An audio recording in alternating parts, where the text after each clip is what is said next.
Alright, we should be live. We're back. We're working on Teval, Arbiter of Virtue. Here she is, in case you need a reminder of how she works. So, what was our count last time? 235. So we still need like 140 some odd cuts, right? Or no, that's not even enough. In order to get down to... Oh no, wait. Yeah, 175 gets us there. That sounds right. It gets us down to 60. I can math. If you've ever watched me draft, you know that's a lie. And one of my favorite emotes is my math fail emote. So perplexed. No fingers on these tiny little hands. How can I possibly count? Anyway, so we did two sublists last time. One was removal, and the other one was... Or not removal. We did card draw and interaction. So yeah, removal. We did do removal. Alright, so card draw and removal. do we do ramp next? I don't have as much as I normally do. That reminds me, real quick, because this is going to be important later. How many lands do I have? I have 37. Right now I have room for 3 basic lands. This is going to be important if I'm trying to figure out if we're running cards like Cultivate and Kodama's Reach. Like, how many basic lands am I actually going to have in the deck that I can go fetch?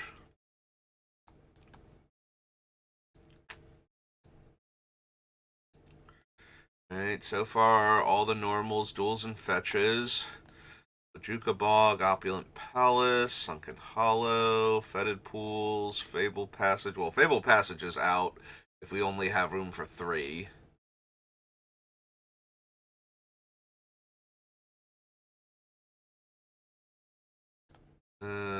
Let's make sure we only have room for 3. What else do we have? Zagoth Triome, Negate Restoration. At the very least, Port of Carful needs to stay in, but Lityara Mirror Lake is also kind of tempting. As far as utility lands go, Boseiju Who Endures, Takenuma, Haunted Mire and Islet, Hedge Maze. Wait, I don't remember seeing, did we not do the snow-covered ones? We might legit... Oh, no. There they were. Right, I got distracted by the ones that were around it. Okay, never mind then. Haunted Mire, Tangled Islet.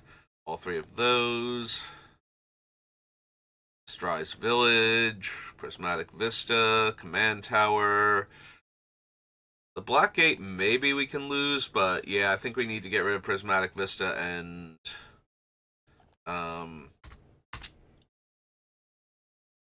Fable Passage. Because we don't currently have enough basic lands in the deck. And while this does allow for more basic lands to make it into the deck, it also means... Like, it's one of those catch-22s. If we have them in there, then we can't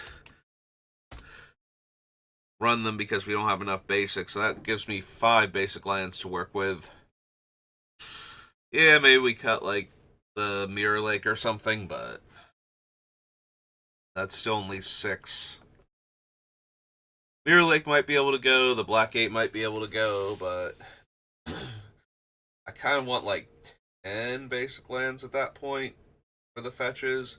It also means that we probably can't afford to run more than like Steve as far as basic land fetchers go. Because Cultivate and Kodama's Reach just aren't going to have enough cards on them. You have both, right? I know we have Cultivate.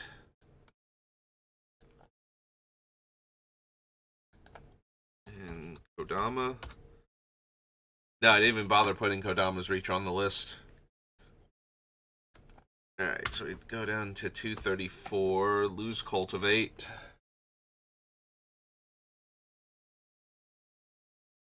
Alright, let's grab our ramp spells then.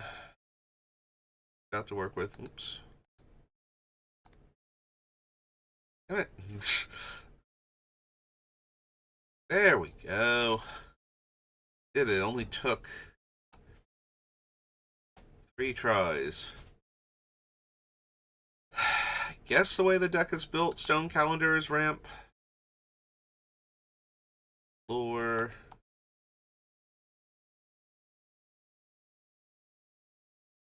Pyrrhic, Buried Alive, Intuition, Reanimate, Scroll Rack. No.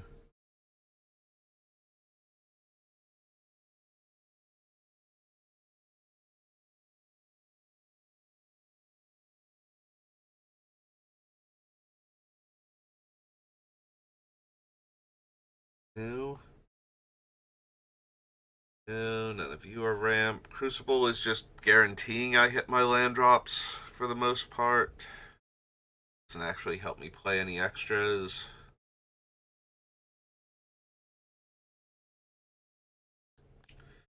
Eve is ramp.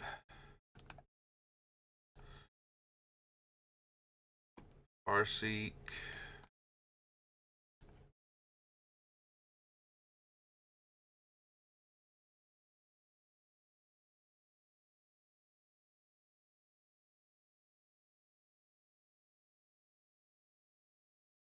Oracle lets me play extra lands and lets me look for extra lands.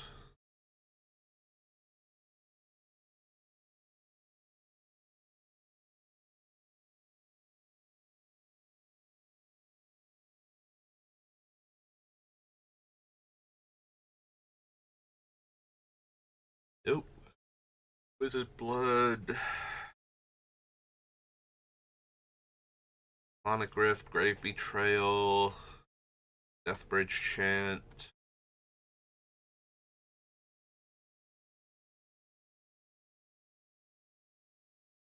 Courser doesn't actually let me ramp. Rufix doesn't ramp me, but it lets me fold my mana over across turns that I don't use, so it does give me access to more mana. I don't know if I count that.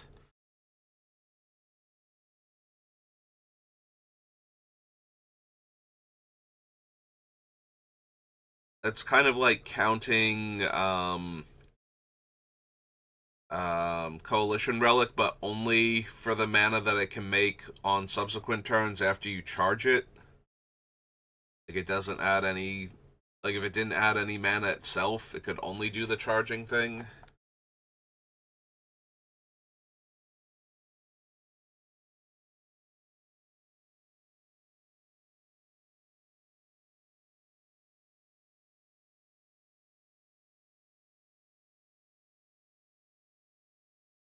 Void Winnower. Gitrog lets us play an additional land, but it also eats a land each turn, so it's kind of net neutral as far as it ramping us.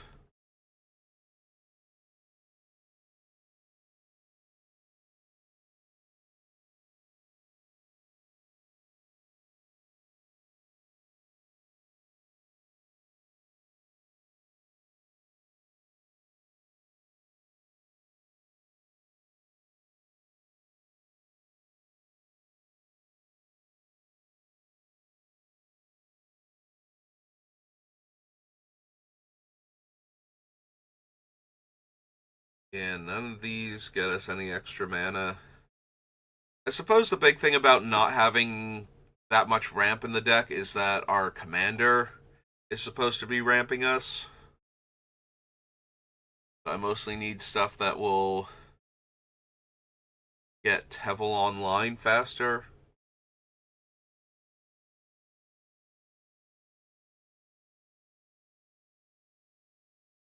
Breaker, Shadow Spear. I didn't miss anything, right? Yeah, okay.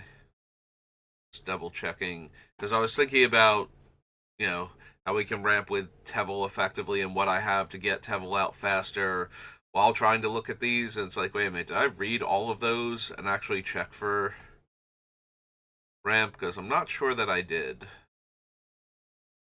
Binding of the Old Gods, technically. The thing is, it's not in here to ramp us. I'm going to be running it regardless. And I don't know that I count it that much as ramp. It does, obviously, like the Chapter 2 gets you a land into play tapped. But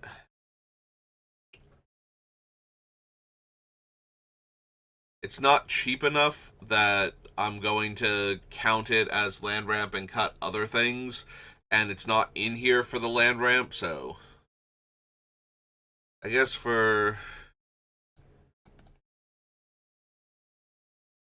sake of having everything that fits in the category, it goes in, but I'm not going to look at this and go, okay, I'm going to cut, like Farseek or something because I have Binding of the Old Gods and they both get me a land. It's like, no, that's not how that works at all. It's just this does get you a land. Alchemist is definitely in here to ramp.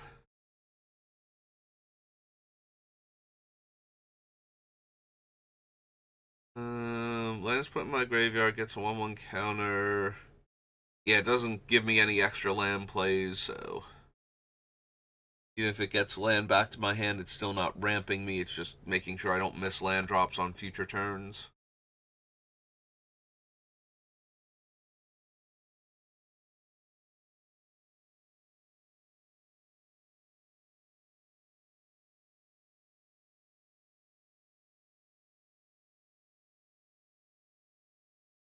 Yeah, I guess technically Awaken the Woods does ramp me, so Escape Leveler, Portal to Phyrexia.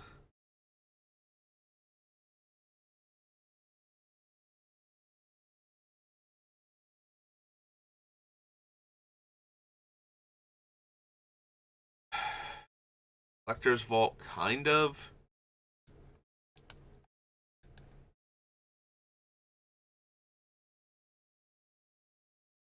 Analyst also can, but that's more variance than anything else. Like, we're putting Analyst in here to mill us some cards, and then at some point in time later in the game, we might use it to pull back all of our dead lands in order to get more mana across turns instead of all at once by exiling them. So I don't think Analyst actually counts, even though it can technically ramp us. Like, it's in here because it's going to mill us first, and then secondarily that it might get all the lands back later.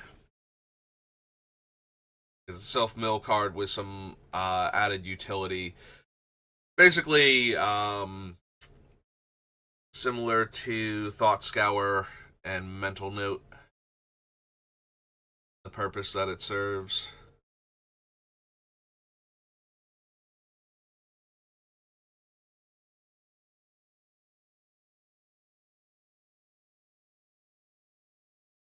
Lumra technically also in here for the same reason as the Analyst, though, just that it's a much larger threat.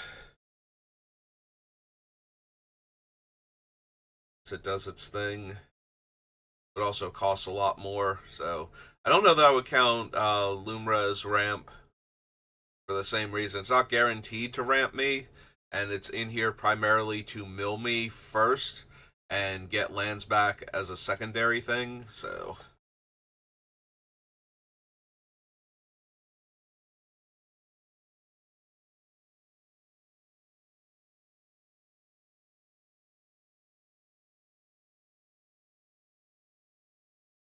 Goldkeeper is weird in that when my deck's doing the thing it's supposed to do, it's going to ramp me, but it can't ramp me into that normally.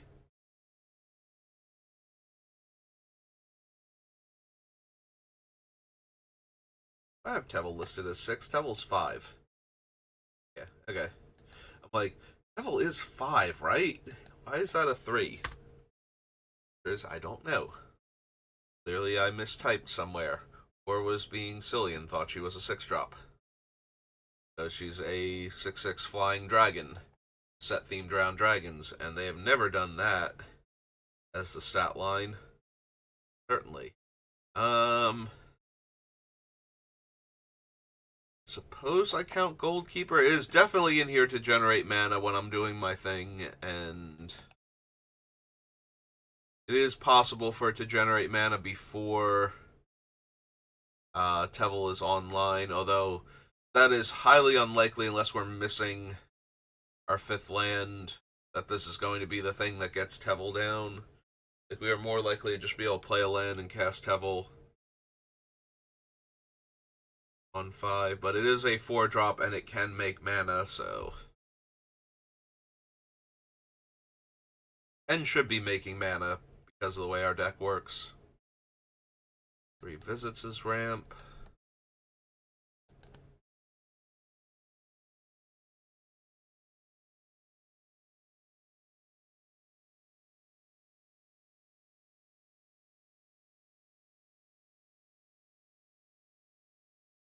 All is technically ramp. And is in here to help me ramp stuff out. Like, sneak something big into play and then be able to hardcast other big scary things because got her into play.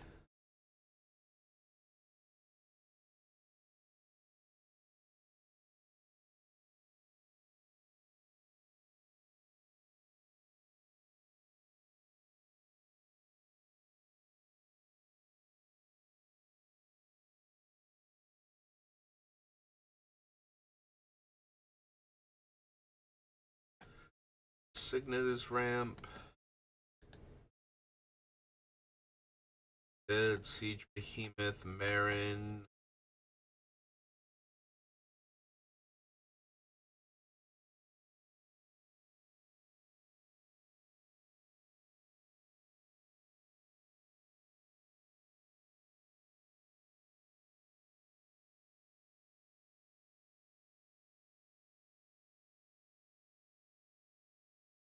Yeah, Ancient Cellar Spawn not actually helping as far as the... I think we have like 1 demon, maybe 2.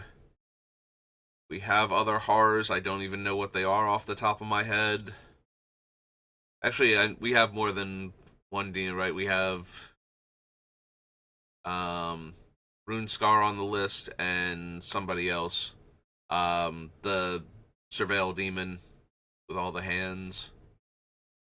Blanking on its name right now.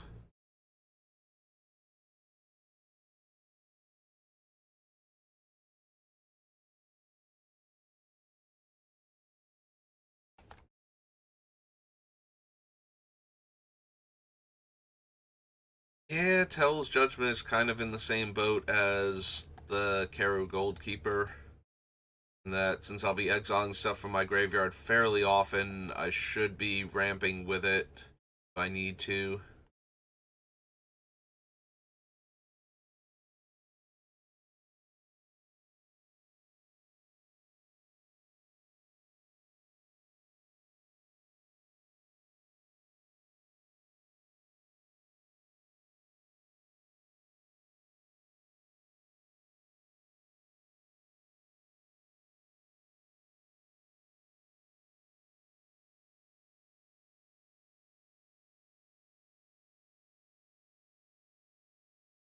Okay, so this seems to be all of the ramp then.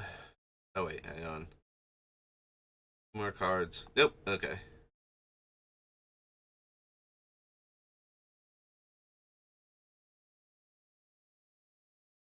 Yeah, I usually do ramp first by default, so there's a part of me that just wants to go, okay, here's the ramp.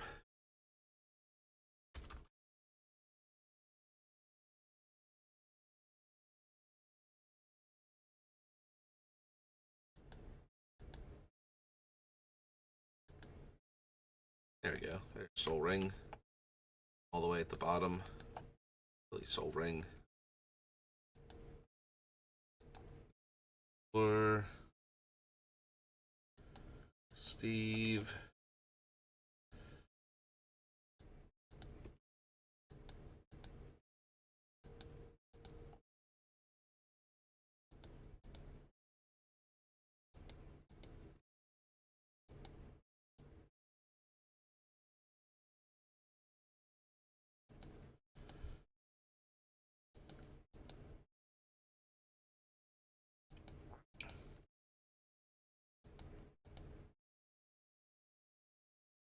Yeah, not a whole lot to the ramp list.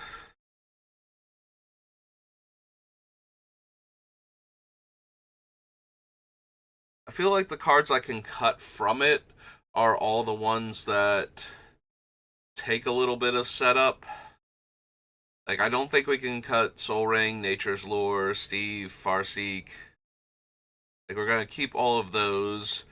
Probably keeping Collector's Vault.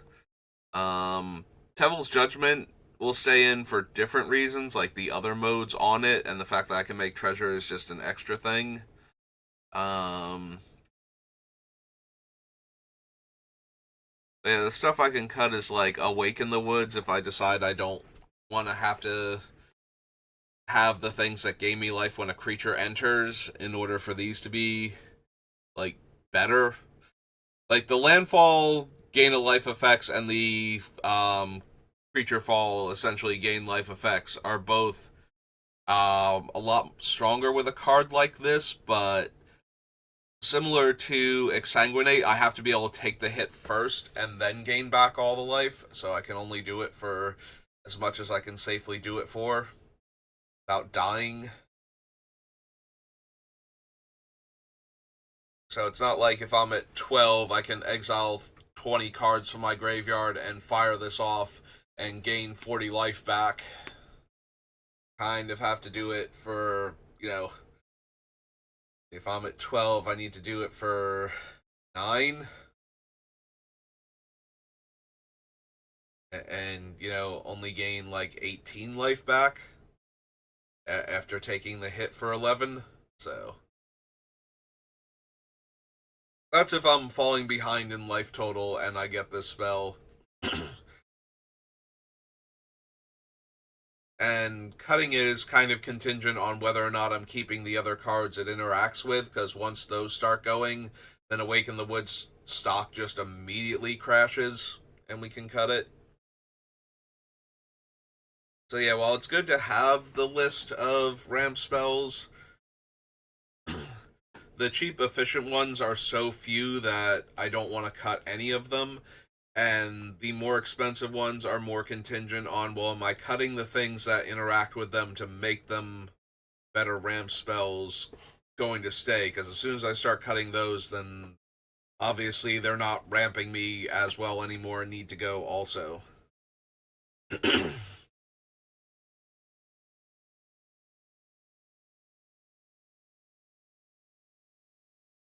Yeah, just going through the list, there are a few cards that I was looking at where I'm kind of like, maybe I don't need those as much.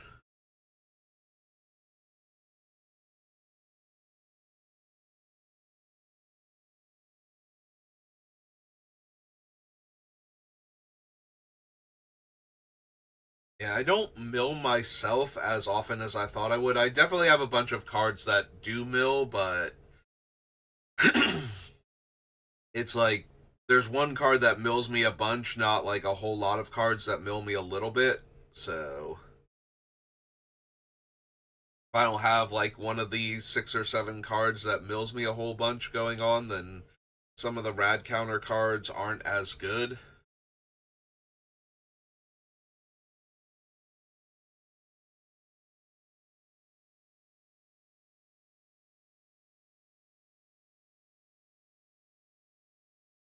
Like I'm wondering if we don't lose the glowing one, probably the Scorch Beast too, maybe even the Master Transcendent. Maybe the entire rad counter subgenre.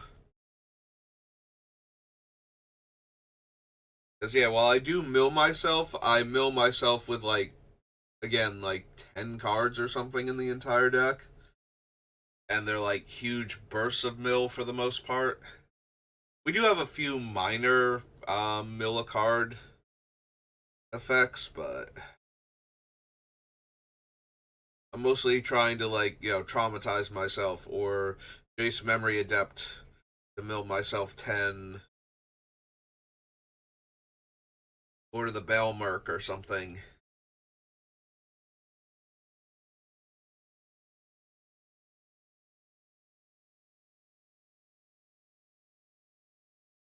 I don't know how many of these things I actually want and how many I have room for. Like, yeah, I think the glowing one is only okay. We can get rid of it.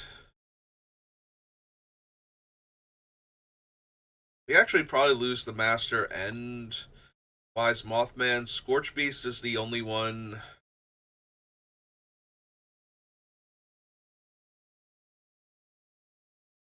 Especially since I tend to mill myself a lot, so the Scorch Beast, if it's going to make a 2/2 for every creature I mill, or every non land I mill once per turn, then at least I'm going to mill myself like 5 to 10 cards at a time and possibly make a handful of creatures instead of just, one at most.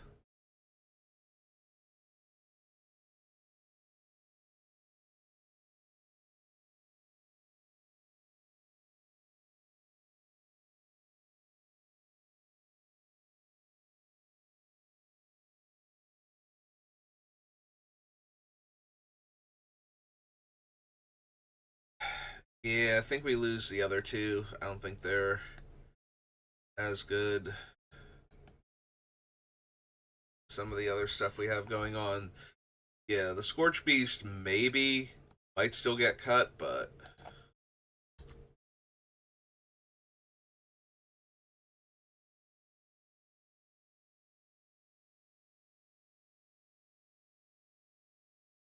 I think Glowing One and Scorch Beast are the only two, and the Glowing One even isn't that amazing. It is life gain though, and so that is a bit of a temptation.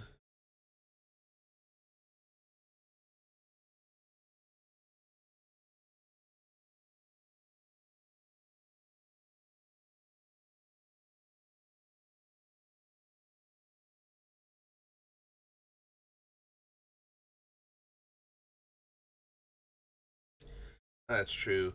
I forgot about some of the self mill cards in here because I'm thinking about their other effects for things leaving the graveyard, like the other Teval.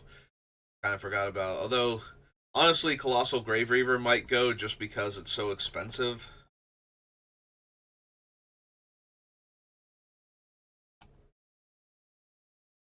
Then again, what else am I ramping into if not cool giant dragon things?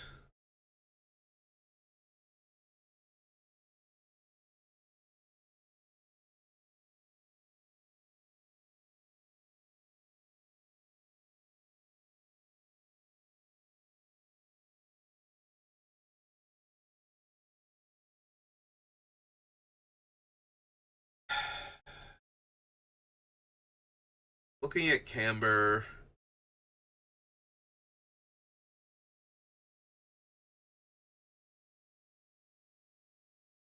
yeah, I can see losing Camber, honestly. Helpful sometimes with the life gain, but we have other life gain sources, and they're not contingent on something like aside from in Garrick's Wake and losing Camber but gaining all the life from Damnation. I don't really kill a lot of my opponent's creatures. Some of our removal is exile based. We don't have a ton of target removal that is for creatures specifically, so it's going to be, well, I will kill the scariest creature with any of my catch-all removal spells, but gaining an extra, like having a card in here that gains me an extra life for doing that isn't that great. And a 4 mana 3/4 lifelink is going to not get through a lot of the time. Deter attackers rather than actually get to block them and deal damage and gain life when that would be relevant. So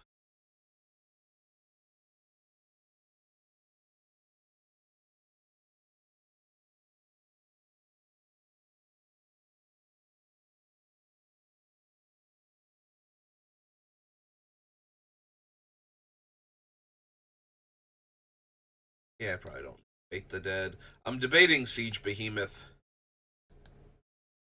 I think it's an okay finisher is the thing.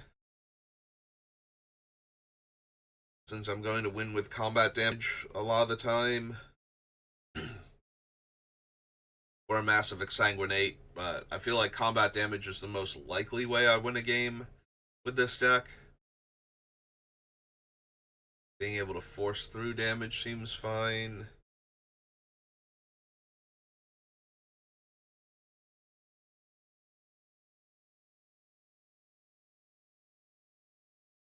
I already have Oversold Cemetery. I might want to lose Maren.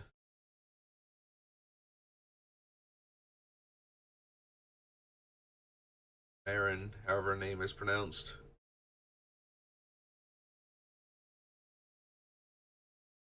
Yeah, we'll think about it a little bit more.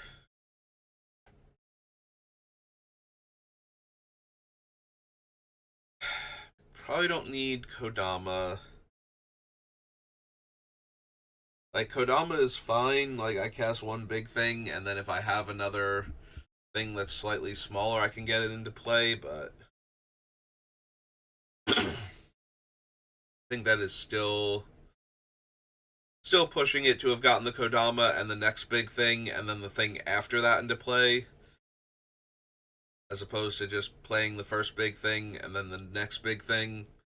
Like, it's not impossible to cast Kodama and then follow it up with another big spell and then play the third big spell out of our hand in the same turn as long as Teval's out. It's a lot of damage, but at least the Kodama's letting us bypass the damage on the third thing we're casting. Well, not casting, putting into play.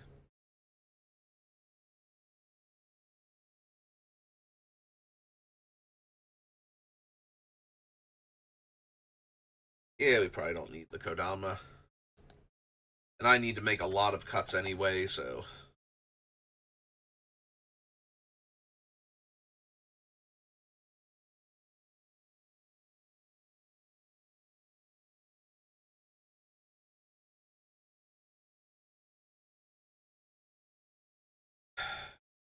We don't need Abyssal Harvester. It's better than the Master because it actually um, lets the creature keep its stats, and it's a little bit easier to cast. Double black, but one less mana.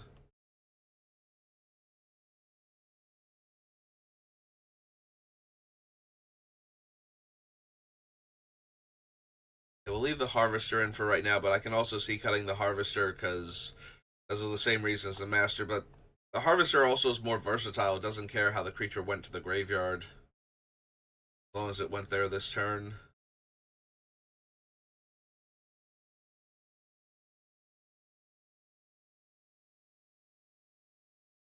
Fine to keep all of this for right now.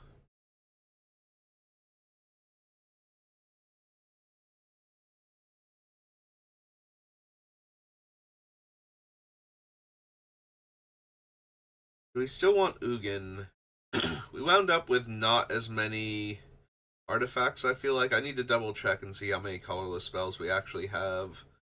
But I feel like Ugin doesn't have quite as many hits. And again, we do have the equipment.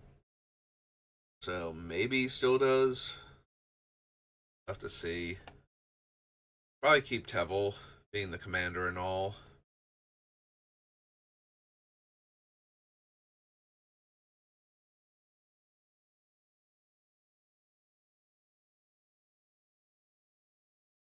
I can kind of see cutting Lotus Light Dancers. I can also see cutting Buried Alive, though, and leaving the Dancers in.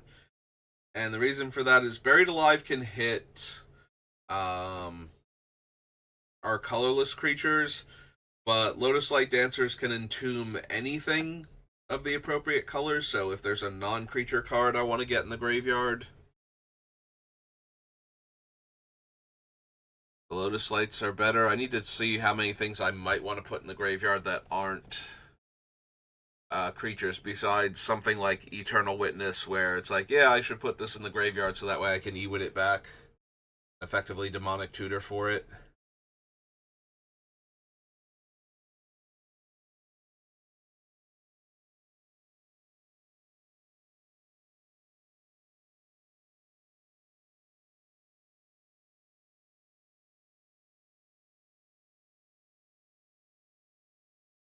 possible I cut Nashi, as he needs to actually connect in order to do his thing. So even though he's a good cheap play in the deck, um, later in the game he's actually not going to do much of anything because he's too small.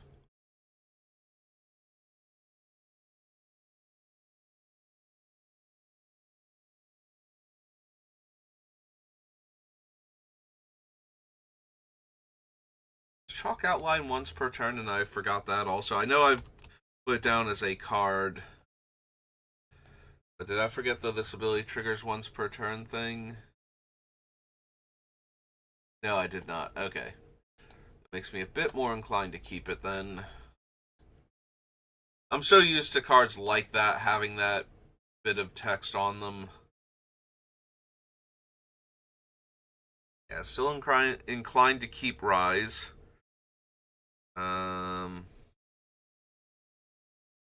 Invasion of Vryn, Invasion of Amonkhet.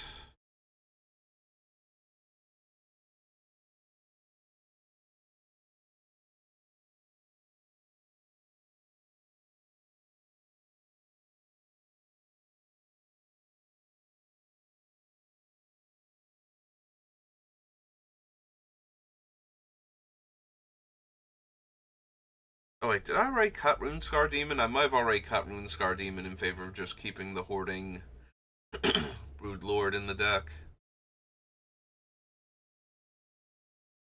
There's the Multiverse, Conduit of Worlds. It's also possible I just lose the Hoarding Brood Lord also.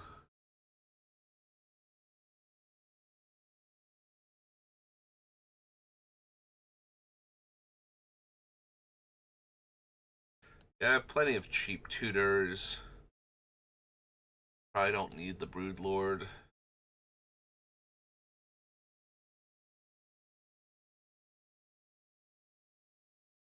We leave it for right now. It's possible I should be cutting some of the other larger creatures.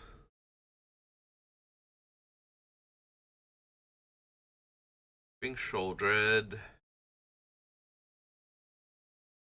Yeah, see, Ledger Shredder is a better option than Nashi, just because the Ledger Shredder never needs to connect in order to draw and discard cards.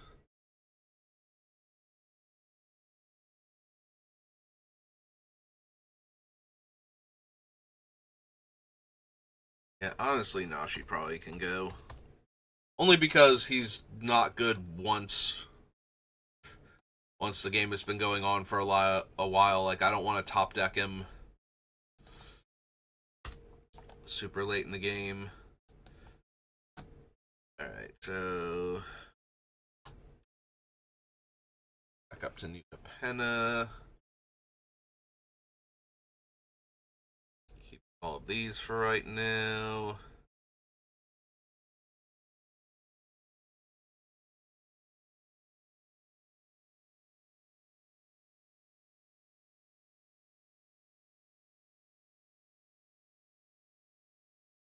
I probably don't need Slowgurk. Like, it's fine. But I have other ways to get back land from my graveyard, and I have other things that are better threats than this thing, so.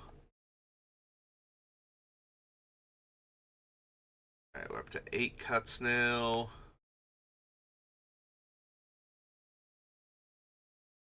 Solo. Melody Spear, Jodsy.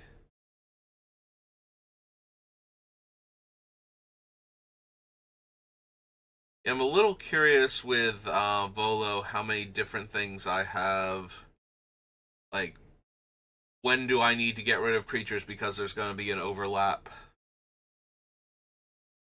for him? Because if there's too many overlaps, then I might just want to get rid of him because he's a worse. I'm sorry, he copies the thing, so the copy is going to be relevant when it comes up. But I was thinking he's drawing me cards because I'm confusing him with the Volo's journal, making Volo. But yeah.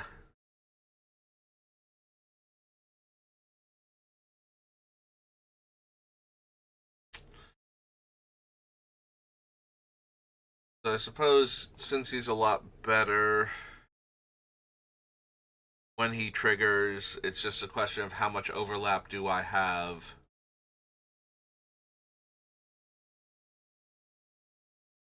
Green Warden, Null Priest, Bastion, Brokos. Possible we lose the Gravebreaker Lamaya just because it's too expensive.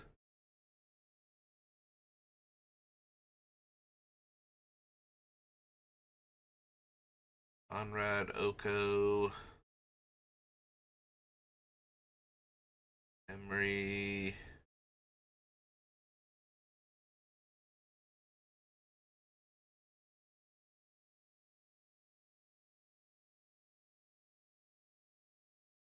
It's possible we could lose Karn and or Narset.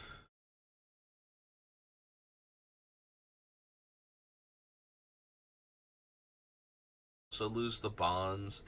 Doom Whisper, that's its name. Could not think of it. Um,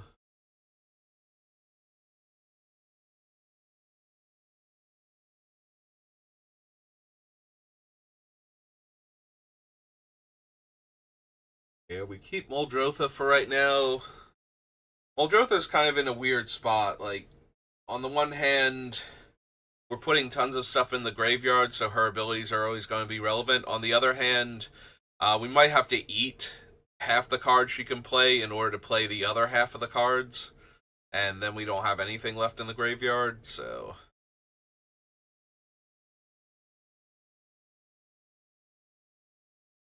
One of those when she's good, she's real good, but other times she's just going to be medium to possibly even bad.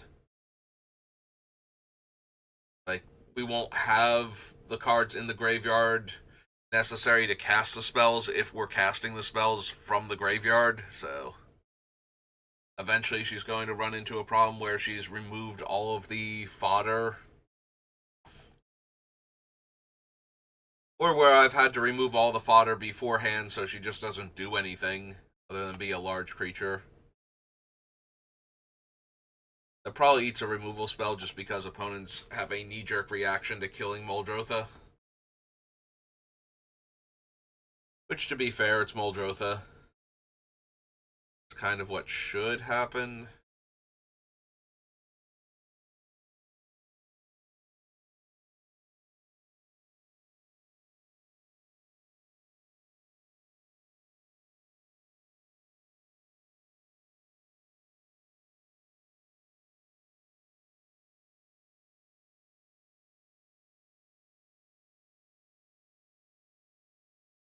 Yeah, I keep thinking about Crewfix whenever I see it. Like, is this one of those ones that I need to get rid of because it's not going to do the thing as often as I would like it to? And the answer is I'm not 100% sure, honestly. I think we leave it on the list for right now until we get closer to the end and I see more what the deck looks like. To get a feel for how often Crewfix is going to just be able to tap a bunch of lands for me and float the mana subsequent turns. See a card like Grave Betrayal going. Although that one at least benefits, like, I don't need to kill the creatures, they just need to die. And creatures are going to die regardless, so having that in play is helpful. Right, Sangromancer? Sangromancer agrees with me. Doing a much better job of both getting in for damage and gaining me life than I think Kembar, whatever its name was, Camber, yeah, would be doing.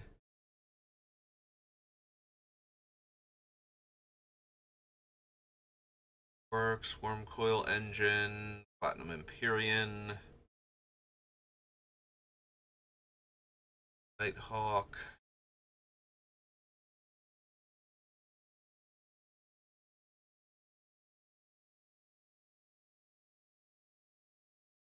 Anything else that seems like a reasonable cut at this point?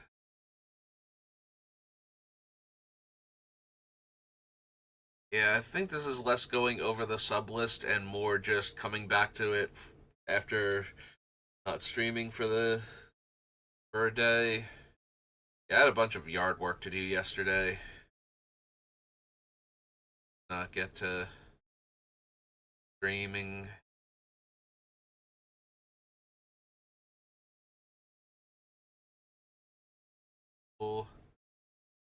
Lost stream should stay for right now.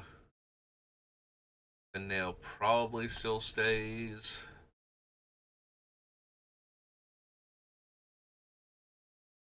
Yeah, we could lose Marin because we have a few ways to regrow creatures, including Oversold Cemetery as a repeatable way to do it for a single card, so.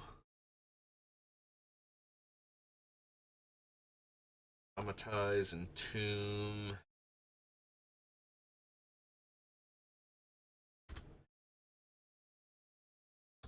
Want the Plague Spitter to stay because of lifelink, but I am concerned that it will have to get cut despite that.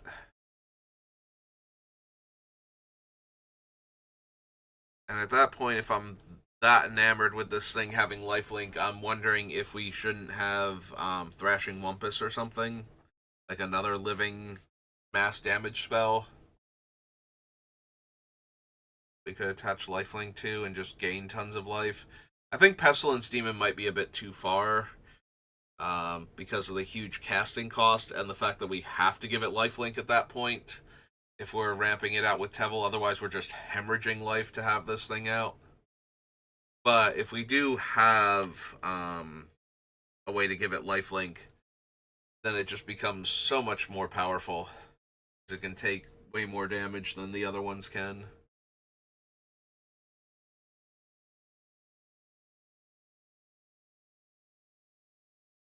As long as the source of lifelink isn't Basilisk Collar, in which case all of them just die the second they equip it. And at that point, Plague Spreader is actually better, because then it's like, okay, well, it just killed everything, and then it died and dealt more damage to everything that didn't die somehow, and then I gain all of that life, and then it's dead, and so is the rest of the board.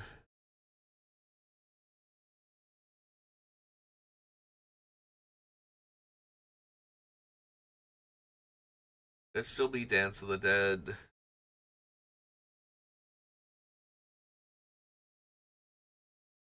Alright. Oh, I forgot Dark Ritual on the ramp spells. If we copy Dark Ritual, brings it up to 9, so that's 8 cuts.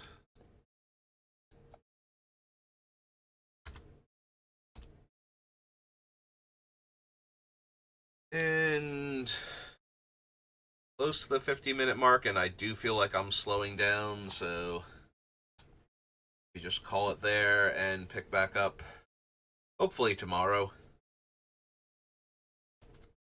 Yeah, like I said, took yesterday off because yard work, which was probably a good thing because it was a nice cool day out, relatively speaking, and now it looks like it's gonna rain today again, so I'd have gotten that done.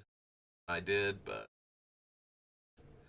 yeah, let's just call it there for right now, and we'll pick back up tomorrow. So thank you for watching, and I will see you next time. Ah, Aku, sorry, you got here just as I was getting ready to end the stream. Thank you for stopping by, though. Hopefully I'll catch you next time. Alright, everybody, have a good rest of your day.